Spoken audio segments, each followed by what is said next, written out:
ఖాళీలెన్నెన్నో పుట్టించేస్తుంది, ఖాళీగా ఉండలేని కాలమిది. మనసైన దాన్ని మాయం చేస్తుంది, తప్పించుకోలేని జాలమిది. ఆ లోటు తీర్చగా ఇప్పుడు ఎప్పుడు మనం ముందుందా, కష్టాల బరువును తేలిక పరిచే భుజం మనమోదా.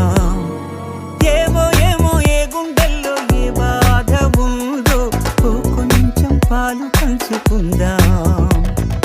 ఏమో ఏమో ఏ దారుల్లో ఏ బంధముందో బంధువుల సంఖ్య పెంచుకుందాం.